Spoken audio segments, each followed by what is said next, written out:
something bad is about to happen. Yeah, it's interesting. This is going to turn out to be the 1972 Easter Offensive. This is March 31st of what year, 1972.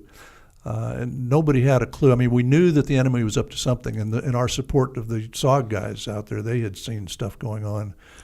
But it is all about to come to a crescendo here in the Central Highlands, as well as the Easter Offensive began, and I think we'll get to that, with an invasion across the demilitarized zone in the north into I Corps, the northern area of South Vietnam, out of Cambodia towards Saigon, trying to thrust to Saigon, and then out of Laos and Cambodia into Kon Tum province, into the Central Highlands, and we're going to soon find ourselves right in the middle of the largest enemy offensive of the war, while Americans were still there. Now, most people don't know anything about the Vietnam War anyway, but most who know something about the Vietnam War will tell you that the largest offensive was Tet of '68. That certainly gets the most notoriety.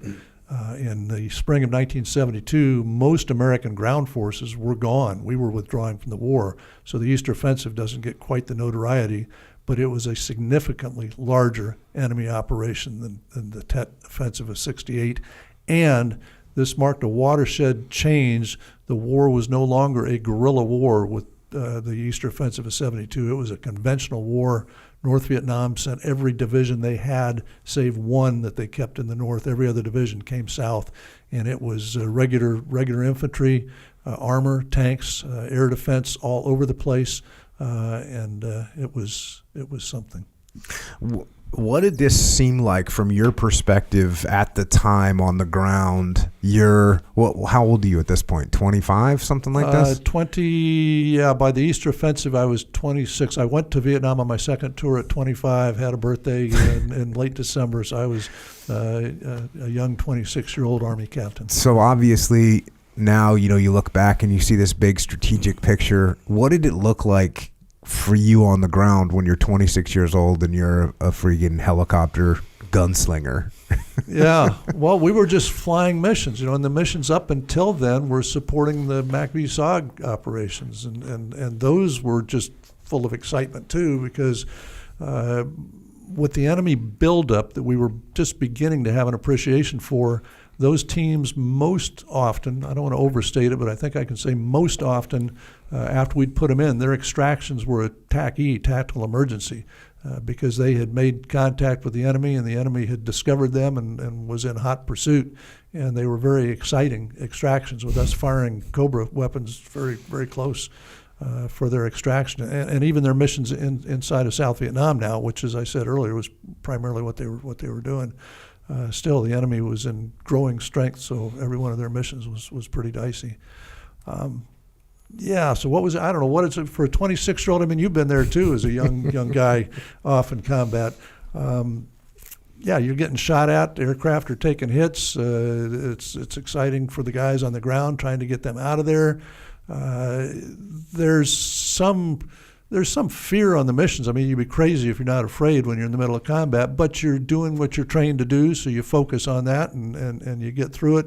And for aviators, luckily at the end of the day, we get to fly back to the air base and get out of our helicopter and go to our little officers club and start throwing down some drinks to get ready to do the same thing the next day.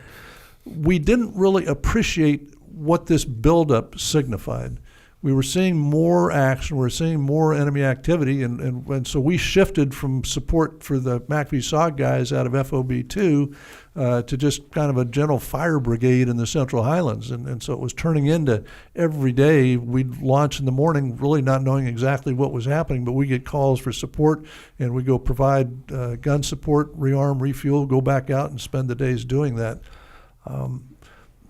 I guess there was some level of worry even for a 26-year-old that started to mount because then we started having aircraft shot down. We had an OH-58 shot down, and the pilot was missing in action, assumed captured. And so there was all that to be concerned about.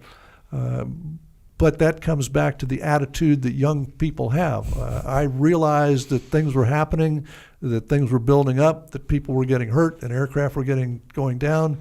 But I never for a minute thought that any of that would happen to me, because there's something in our mind, in our psyche, particularly for combat guys, that bad stuff happens, but it's happening to someone else. It's not going to happen to me, and that's how you strap into the helicopter every day and go back out and do the same thing again.